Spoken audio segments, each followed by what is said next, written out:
เว้าเล่นซื้อขอบ่ให้เจ้าไปโลกหยายเจ้ามาเล่นน้ำมากินเลือดแป้งเป็ดนี่เลี้ยงทรงเลี้ยงทรงผัวเจ้าสิเมื่อบ้านแล้วบ่ให้เฮ็ดเวียกเฮ็ดงานอยู่ย่านเมเซียวดำย่านเมเซียวเมื่อย่านเมเซียวหน้าดำเอาป๊าดสุดอะพ่อมีเด้อเฮ้ยสุดอะพ่อมาลีไหนฟูสุดอะกับพ่อมาลีเบิ่งเนี่ยตีไปเปลี่ยนอย่าลบหน่ายเบิ่งแน่อีหยังกับบ่ดูหากินในกระตุ้นเรานี่สิมาลูกหยามาหอเบิ่งแน่เฮ้ยมีเงินเติมมันกว่าจะรับจากลบหน่ายมันมาหอพอบ่จ้ามากับมันแดดอุกใจเว้ายังมื้อแลงหัก4 โมงมึงแน่พี่น้อง2คนเพิ่นน่ะเตรียมพร้อมมาลิสุดลกหยาใส่แต่งตัวงามตัวเนาะแทนที่สิแต่งตัวงามๆมานั่งกินเป็ดรวยมากมีบ้านจนคอนโดมีตาได้กล้าเลิกลกตัวข่อยบ่ได้กล้าเชิญแม่เสี่ยวมาลกหยาได้บ่ว่าลีมากินมาเล่นด้วยฉันกินกัญชาบอกตามาตะว่าแม่เสี่ยวมาจากทางเขาเบิ่งแน่ดีถามเนาะเสือฉันจะมาไปใช่มาคือมีแต่คิดตกบ่สิเป็นโรคจะมาหลับยาเว้ามื้อวานนี่พี่น้องเว้าหยอกแม่เสี่ยวมาลาก็ว่าเพิ่นสิมาจริงหรือบ่มาจริงที่ไหนได้ก็เตรียมสูตรมาอย่างดีเบิ่งแน่2คนเพิ่นน่ะแทนที่สิแต่งโตงามๆมานั่งตุยป๊าดลงไปเกี่ยวไปเข้าอากาฮ้อนนั่นได้ได้ย่านดำเขาเศร้าซ้ำเฮาก็ได้มาก็ได้เฮ้ยอย่างมาทานนั่นสิเฮ็ดไปซอยเข้ากับเตรียมตัวได้แม่ลูกก้อยกับนี่แหละมาก็บ่ได้กินหยังบ่เกี่ยวเอาใบหน้าก็บ่ได้เอาแม่เสี่ยวเกี่ยวเอาเลยเพราะว่ามันงามอยู่งามหลายเอาแม่นบ่ไปกวดเอาจะตายกับบ้าวงกลางพวกเอาบ่ไปตัดเอ้ยอันนี้มันเกี่ยวมันทั้งหญ้าเอ้ยกูตัดจับเลยกูให้มันขึ้นมองแก้มกอกหูกันเต็มมันงามโพสับเกี่ยวง่วงกินนี่ก็บ่ทันได้กินข้าวคือกันบ่ทันกินข้าวคือกันสำบายดีพี่น้องปองปายสั่งเฮ้ยสั่งเฟอมากินสั่งเฟอมาเอาข้าวยังเฮ้ยด้วยสิเอาข้าวพัดเอาข้าวพัดแหละเนาะเอาข้าวพัดพอเป็ดเฮาให้กินเที่ยงซะให้กินค่ำให้เอาคำจังได้เราสิมื้อจักโมงล่ะบ่3-4 โมงจังมื้อ3 โมงจังมื้อแต่ซาปลาส้นตัวใหญ่ต้มยำน้ำใสหนูชอบกุ้งเช่นบอกพอดีอยากกินหนูชอบกุ้งเผาตัวโตจากเป็นกิโลหนูชอบคันสั่นกับปิดห่านเขาหำเมาเบิดปลาลูกคอก็มีได้หน้านั่นมาช่วยปานี่จะบ่กินข้าวโอ้ยบ่ทางนี้นะบ่ทันได้กินอันนี้มีหมูอยู่ได้หรือว่าสิกินอย่างหมูก่อนหมอบ่กินแต่ก็มากินตอนใดนี่นะกินตอนเจ้าแก้ส่งแก้กินเที่ยงมันเบิ่งเวลายืดใช่บ้าก็ได้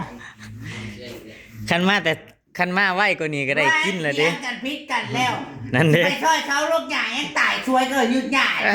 ติงด่าค่อยลูกเพิ่นค่อยขึ้นมาแล้วลกงานซุ่มค่อยขึ้นมาเบิ่แล้วเจ้ามาเขาก็พาเจ้าลงดอกแดดขนาดนี้นั่นมีแต่มือแรงคุณให้เกียรติพ่อแน่ใส่พ่อแน่ขี้ตมน้ำยำน่ะไปเปลี่ยนชุดนั้นเปลี่ยนเอาใส่ชุดนี้ล่ะตัวเดียวเต็มมาโอ้ยตายแล้วเจ้านั่งใกล้ก็บ่ได้เจ้าก็บ่เอาให้เราเปลี่ยนให้บ่ทำที่ซ้ำใดว่าใครหน้าใครตาบอกใครหน้าใครตาบอกใครหน้าใครตาบ่เลยยังสั่งแม่ละเฮ้ยเอาข้าวพัดน่ะเลยเอาข้าวพัดกองใหญ่น่ะมาเฮ้ยมากินเอาข้าวพัดกองใหญ่ ช่วงอีด่าเธอมาแก่ไม่ใช่นะกะจ่อเหยาะนี่ใช่แก่จะฝ่ามันเต้นตัวเลย เดี๋ยวสิแซนหานางก่อนนางสิมาแล้วก็มาคั่วเป็ดนำกัน ฝ่าที่เด้อใช่ไหมที่ทำได้อยากว่าที่เราทำเก่งว่า มันคือหยังน่ะเฮ็ดเองวะ พี่แม่เฮ็ด อืม เพื่อจะห่อใส่เปลือกมันพอเจียวไปได้ป่ะ เฮ้า ฉีกมาแล้วค่อยก็กูแบ่งงวดเพิ่นก็เลยบ่ได้ใส่กาบ เฮ้านั่นอยากอยู่เฮ้าหาซื้อในบ้านบ่มีคนเฮ็ด แซ่บแล้วกิน อันนี้นะ แซ่บ ห่อใส่อันที่จริงนั่นห่อใส่ใบมันเนาะ คนหนึ่งมาแล้วก็มา ห่อใส่ใบมันหรือว่าห่อใส่ใบ แม่มัน ใบตอง ใบมัน อยู่กรุงเทพนั่นเฮาซื้อกินบ่อยๆเด้ออยู่กรุงเทพเวลาเฮาไปตลาดเขาเฮ็ดแซ่บแล้วเฮามัก กูบ่ได้ซื้อเอานำหน้าพวกมึงพอหาเปอร์เซ็นต์ยามาลามึงน่ะใส่ซิตี้ไข่โคราชอย่าบอกอย่ามาใกล้อย่าเวียดเด้อไผสิเฮ็ดเล็บลงไปโลกหญ้าสิทอดยากอีหยังโพดโพตัดตีนไก่ออกแน่โคราชมันมากินน้ำแล้วอีกเลยอู้จะเป็นมึงหิว ตีหัวมัน ให้อามาลาเฮ็ดก่อน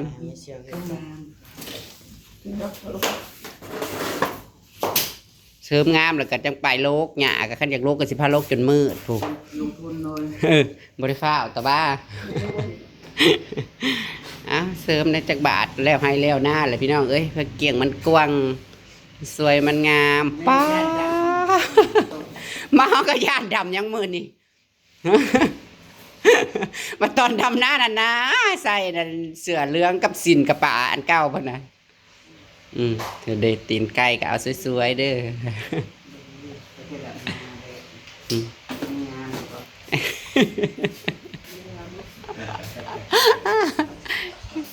กะงามกะยังล่ะว่าเอาจุ่มขาหน้าลงคัดออกขี่ไข่บ่แม่นว่าสิมาแล้วสิลงไปลงหญ้าบ่จ้าย่านมือเปื้อนหญ้าก็สิค่อยลกไปดอกซื้อเลขก็บ่ถึงเมื่อคืนมันเอาคืนไปเลยสร้างเด้ใส่เลยเด้ทั้งใส่ทั้งซอนทั้งอีทูยังตะนี่ไอแขกสิจับไก่ไปใส่หนีแล้วคือยังบ่ว่าแนวใดอยู่ งามโดนเชียวโหดถ้าจะไปลบดอกนะ แล้วก็กินเป็ดแล้วก็นอนมื้อนี้นะเขาวันพักผ่อนจ้าแล้วให้แล้วนะ เป็นอันอยู่แต่ ถือว่าสว่าเลี้ยงส่งบาวงแล้วกันเป็ดตน เดี๋ยวนี้ มัน เป็ดกี่ไก่เขากินบ่ลงดอก เอาอีกแล้วมาตอนสิมาน่ะให้ใส่ชุดเก่าบ่มาตอนสิมาให้ใส่ชุดเก่าว่าสิมื้อบัดนี้เพราะว่าให้เปลี่ยนอีกเลย มันลงกินมันลง สร้างข้าวผัดแล้วกินข้าวผัดห้องท้องซะกันอีหยังเฮ็ดว่าไอ้มะโคตรห่อขาบบ่ผู้นางน่ะสปอนเซอร์น่ะก็เตรียมมา กับเพิ่นนาบไว้แล้วตุยอัดตีซ้อมผัวเมียเพิ่นว่าหันเด้แหละ กิน กับ สปอนเซอร์เตรียมพร้อม โอ้ยรถที่จอดตากแดดแท้ จัก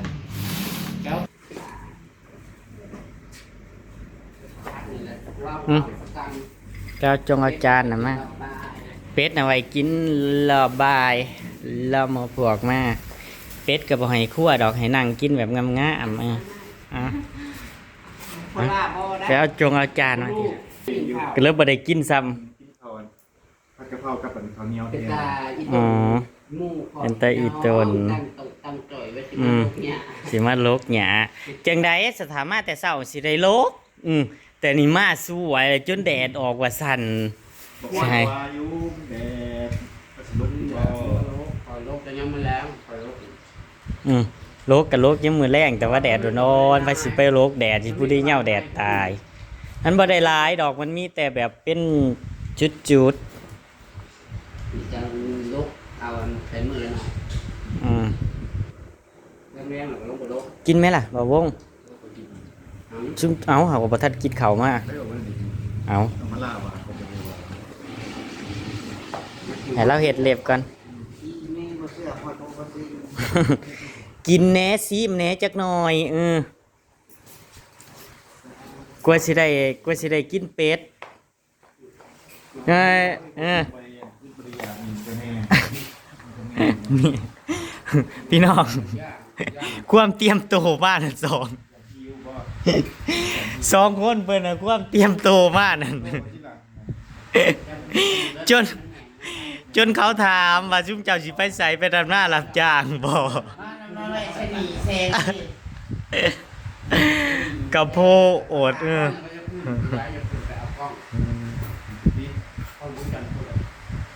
เฮาก็อยากขึ้นอยู่เฮามี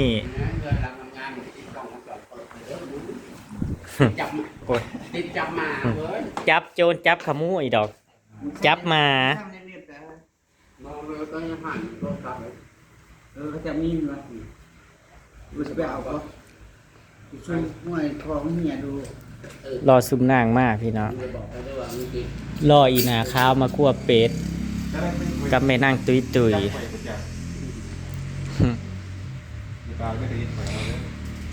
ขาเป็ดให้บาวงกินจักเพิ่นสิมาหาอีกตอนใดบ่ฮู้พี่น้องเขาแล้วแล้วจักเพิ่นสิมาอีกตอนใดจักเดือนเพิ่นสิมาสิมีคนให้น้ำอยู่บ่มื้อแรง ลูกแก้วก็เป็น มักม่วงก็มีเด้อถ้าอยากกินสมนะ มันจะกินน่าจะกรอบ บอกแล้วมันก็ทำมันหนัก พินน่ะมันสิส่งมาให้ตอนใด ส่งมาแล้ว ส่งมาแล้วพินน่ะกอกแล้ว ตรวจสอบความรู้สึก จักแล้ว30วันมันเป็น งั้นพี่น่ะมันส่งมา ป้าคือไว้แท้คือได้ไว้แท้ป้าบัตรของผู้อื่นนั่นคือจังหวะรายเดือนได้ ได้มาแหละ ผู้ เนี่ยคือจะมาได้พิน เอา ได้นานพินแต่ว่า มาเจอกินมาสมมาให้แล้วคนนั่นเดียวง้อ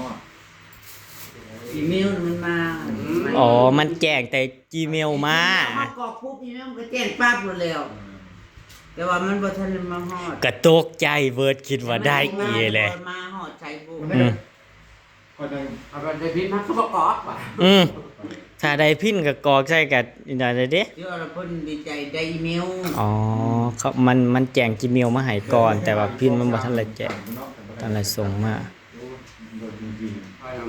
เอาตัวอันนั้นนะให้เราก็มาเปลี่ยนที่ยุ่ไม่หรอกมันไม่ได้เข้ากับมันทำให้ออกไม่เราก็มาเปลี่ยนที่ยุ่ไม่เราไม่เปลี่ยนที่ยุ่ไม่เราเห็นแต่ในยุทธแบบจริง ดำหน้าไม่เสียวตุยแล้วก็ให้เขามาไงเล็บให้มันดำแห้งมันเข่าจนว่าแนวยังบ่เห็นเล็บมา เบิ่งมือคอย มันน่าเกลียดโพดก็เลยจะให้เขาไม่นั่นให้พี่น้อง นั่นล่ะ ให้เอื้อยเบียดมาเฮ็ดให้มันล้างบักหน้าวมันก็บ่ออกเด้มันออกมันมันต้องให้เอื้อยเบียดง่ายให้เพราะว่าเราตัดหนังให้เลยเด้เวลาเก็บเล็บครบให้เราเฮ็ดให้สะใจยังเราออกเศร้า มันคนไม่ได้แล้วแต่เขาหามันได้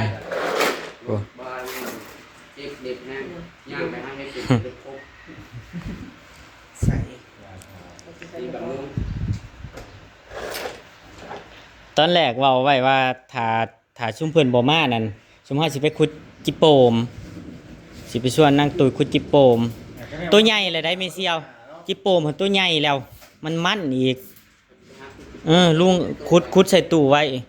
ลุงคันเราไปอันได้ตัวใหญ่ๆถ้ามองเข้าไปมันมี บ่ได้อืดไปนั่งครัวหม่องเดียวนั่นกา ซ้ำร้อย โคลาออกเบิ่งลบ ไปก็ซะ มิ้นนั่น เนาะ มือหนาจังไป พอมันอดเดินหลังของ แม่คุณสะตุ้มกับ พี่นะครับไปสัวแต่ทหารเนาะในหน้าป่าเสี่ยงนะสัวแต่น้ำหมองเดียวเป็นซะเอา เพิ่นนี่นะเดี๋ยวหาดูนะ อย่าพาวให้มันอย่าพาวให้มัน วันในวันอยู่ดิ ปิดไว้แหน่แมงวันมันนี่นั่นนะ ลูกบอกว่ายังว่างๆให้เฮ็ดเป็นประโยชน์เป็นเปลี่ยนเสื้อผ้ามันเอาใส่ถุงไว้ ประโยชน์แน่เลย ฮะ เฮ็ดยัง ฮะ เฮ็ดยังเฮ็ดยัง ถอด อืม มัน ถอด อยู่ ถอดออกมันบ่รอแล้วว่ามันบ่สบายหูสบายตาแล้วว่า แล้วก็พาลงไปเที่ยว นั่น ทั่วมันแล้ว นั่นติ เพิ่นมาแล้ว ไปถอด ไปถอดโลดให้มันแล้ว เราไปจากบ้านในเหตุผลพืชไปจะคิดหนึ่งขึ้นมา แม่นบ่ ทำเด็ดนะ ทะเลคนงานดู แดดนั่นบ่ได้เขาสิมาด่ามาข่อยอีกเขาสิมาด่ามาข่อยผ้าหมู่ผ้าพวกแดดกับเบิ่งแน่จักหน่อยหมู่บ่สบายขึ้นมากก็เอาอีกแล้วบัดนี้มาโทษบ่อยากให้โลกก็อยากโลกเดียวนี่นั่นอยากให้มานั่งกินแบบสวยๆหล่อๆกันลูกเองเด้ออุ้ยไปพี่น้องลาพระจากตามคลิปหนาพี่น้องไปแล้วพี่น้องสวัสดีครับผม กระแดกขี้